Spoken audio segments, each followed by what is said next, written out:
At the beginning of the evening, the girl in gray came to the quiet part of the small park. She sat on a bench and read a book, as there was still some time left when reading was possible.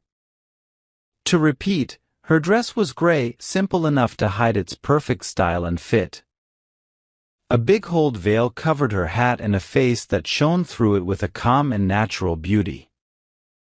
She had come there at the same time on the previous day and the day before that, and someone knew it. A young man who knew this stayed close, hoping that luck would be on his side. His hope paid off because, while turning a page, her book slipped from her hands and jumped from the bench a full yard away. The young man quickly grabbed it, returning it to her with a manner you often see in parks, a mix of politeness and hope, balanced with respect for the policeman nearby. In a friendly voice, he made a small comment about the weather, the usual topic that often brings sadness to the world. He stood there for a moment, waiting for what would happen next. The girl looked at him slowly, at his regular, tidy clothes and features with nothing particularly special in expression. "You can sit down if you want," she said in a deep, deliberate voice.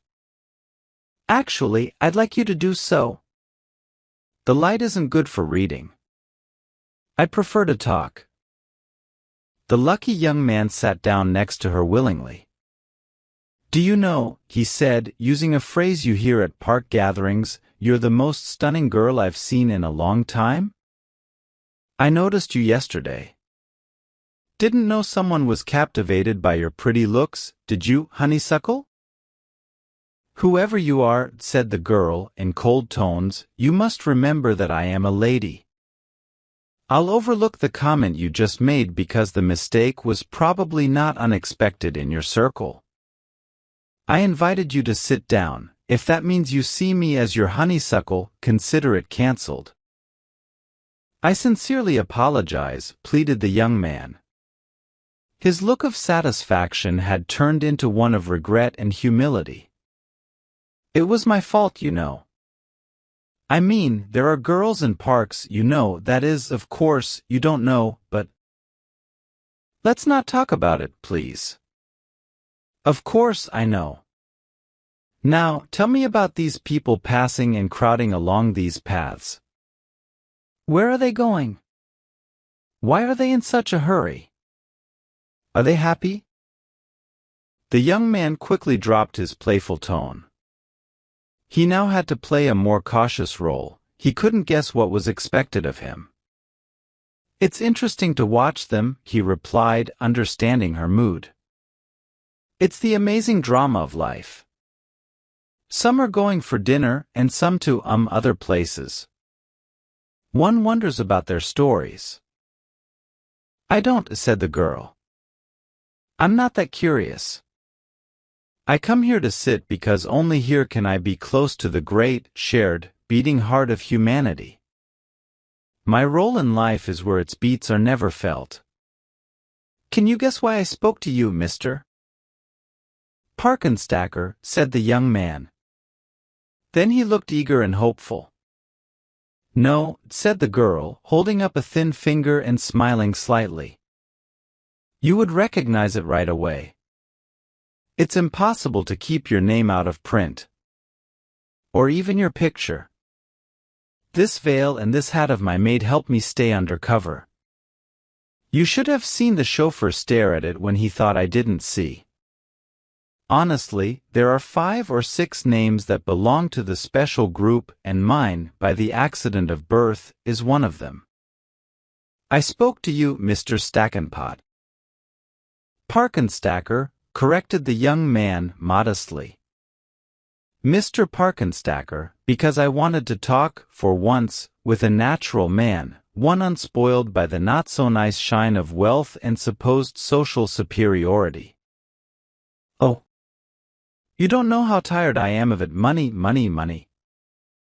And the men who surround me, dancing like little dolls all cut by the same pattern. I am tired of fun, of jewels, of travel, of society, of fancy things of all kinds. I always had an idea, ventured the young man, hesitatingly, that money must be a pretty good thing. Having enough is a good thing. But when you have so many millions that... She finished the sentence with a gesture of despair. It's the same old thing all the time, she continued, drives, dinners, theaters, parties, with the shiny extra wealth over everything. Sometimes the sound of the ice in my champagne glass almost drives me crazy. Mr. Parkenstacker looked genuinely interested. I've always liked, he said, to read and hear about the ways of rich and fancy folks. I guess I'm a bit of a snob. But I like to have my information right.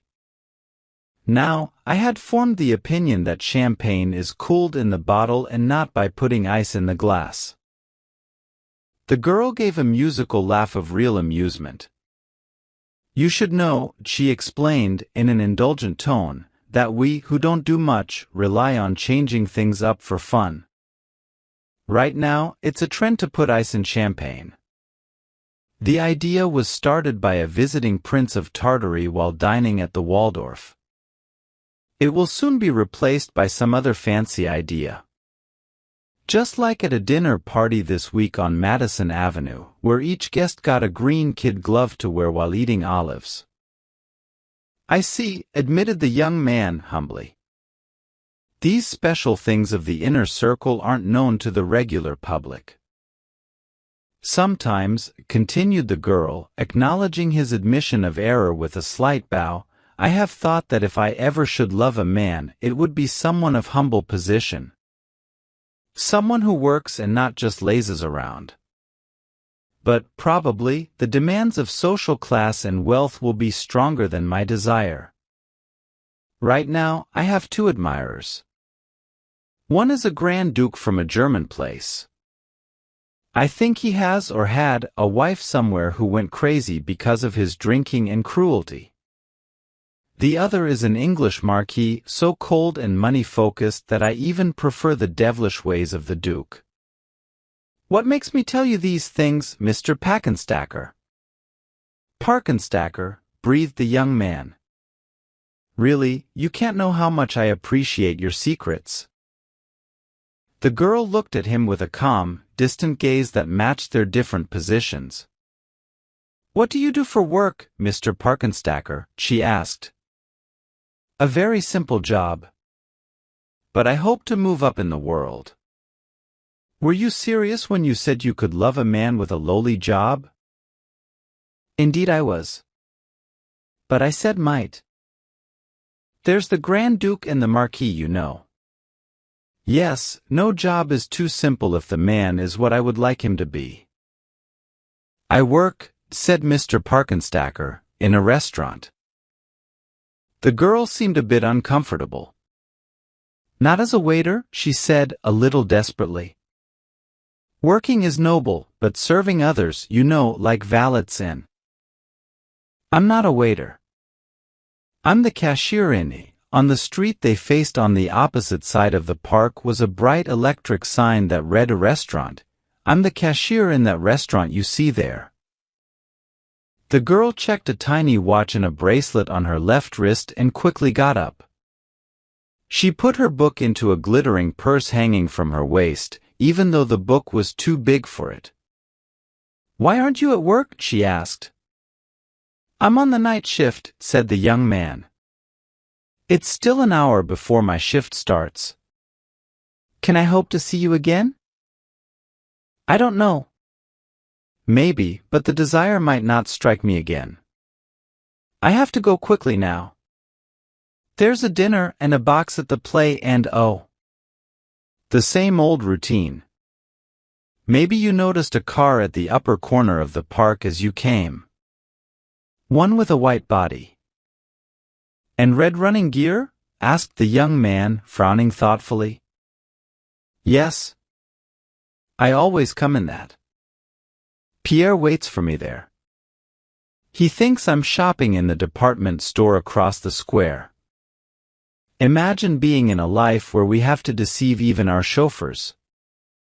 Good night. But it's dark now, said Mr. Parkenstacker, and the park is full of rough men. Can I not walk?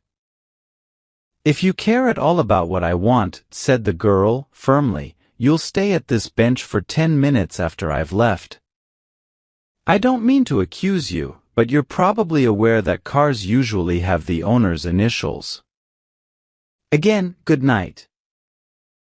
Swiftly and gracefully she walked away through the darkness. The young man watched her elegant figure as she reached the pavement at the park's edge and turned along it toward the corner where the car was. Then, sneakily and without hesitation, he started to dodge and move through the park trees and bushes in a way parallel to her path, keeping her in sight. When she got to the corner, she turned to look at the car, then walked past it, crossing the street. Hiding behind a nearby parked taxi, the young man kept a close eye on her. Moving along the sidewalk on the street opposite the park, she entered the restaurant with the bright sign. The place was one of those boldly lit places, all painted white and glass, where one could dine affordably and be seen. The girl went into the restaurant to some area at the back, from where she quickly emerged without her hat and veil. The cashier's desk was towards the front. A red-haired girl sitting on the stool got up, looking at the clock pointedly as she did. The girl in gray took her place. The young man put his hands in his pockets and strolled slowly back along the sidewalk.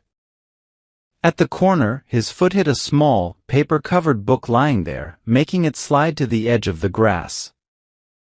Recognizing it from its attractive cover, he knew it was the book the girl had been reading. He picked it up casually and saw its title was New Arabian Nights, written by someone named Stevenson. He dropped it back onto the grass and lounged, unsure, for a moment. Then he stepped into the car, settled on the cushions, and said 2 words to the chauffeur. Club Henri.